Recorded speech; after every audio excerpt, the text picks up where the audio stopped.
Hi, how you going? I hope you're having a great day.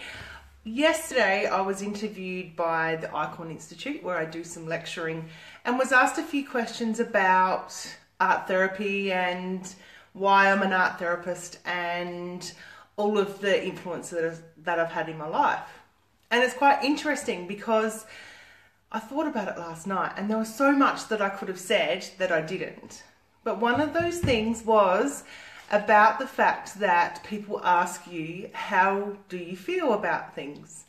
And quite often there's not an explanation that describes how you feel. And quite often I notice with my clients, the categories that they sort of tend to put things into is the mad, bad, sad, glad. So the fear, the anger, the sadness, and of course the happiness.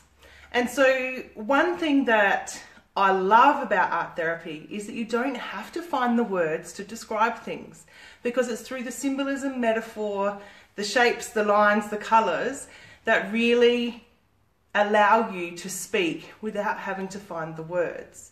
And so often I go to workshops and people, the facilitator or other people go, and how does that make you feel? And I actually cringe because sometimes it's just boxing things in and people don't necessarily have the words to describe how they feel about a certain situation. And it made me reflect on why I became an art therapist. And when my dad was sick, I was about 9 when he was diagnosed with cancer, and he died when I was 12. So many people would say, oh, and how do you feel about that? And I was one of those people, and I still actually am, that when I'm experiencing something, I will quite often go internal and withdraw. And there's not actually the words to describe grief or sadness or the agony or the fact that you feel isolated or you're separated from your family, as I was at that time. So I used to actually draw things out and literally I used to get in trouble from my grandma. I used to get envelopes and doodle on them because that was my way to escape having to talk to people about what was happening. And some people were actually quite forceful with thinking that they have the right to just ask you and you're going to spill your guts out to them, which is not the case for everybody. So I guess the reason why I don't like how does it make you feel is that firstly it puts people on the spot. You are assuming that people want to reveal that to you and they feel safe enough to do that. But also the fact that there are not the words to describe things all of the time. And that's where in an art therapy session, you can find a space and express and explore and work out what to do with things without having to find those words that describe how you actually feel. The other thing is that when you ask someone how you feel, they go back up into their mind and are thinking about, oh, how do I feel? What is happening there? But inside, there might be something else happening. And so what you do is actually take them away from what they're actually feeling because they're trying to intellectualize it rather than feeling it and experiencing it and being in the moment with it. Because sometimes we expect people just to have the words for things or really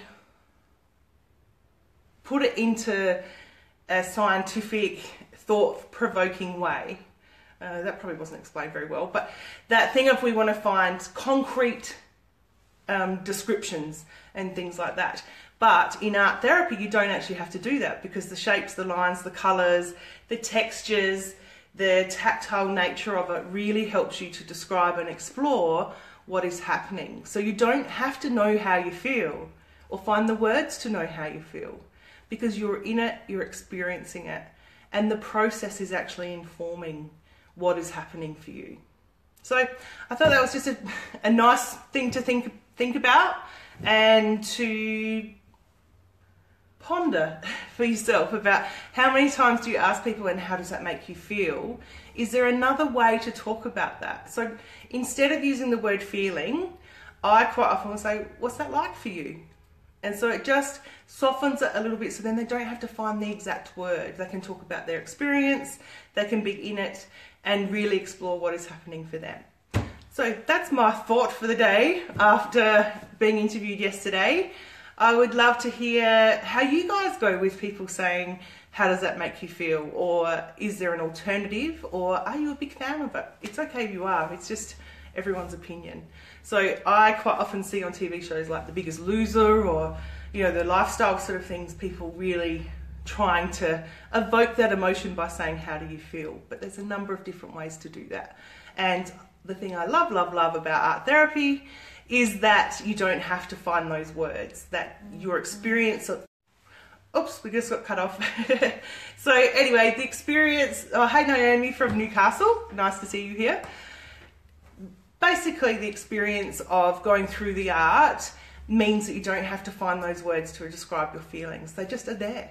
The process helps, the process informs, and it can actually let you transform those feelings, work through them, have a look at how you let them go, screw them up, express, explore, whatever you need to do to step into the life that you want. So anyway, that's my thoughts about the phrase, how does that make you feel?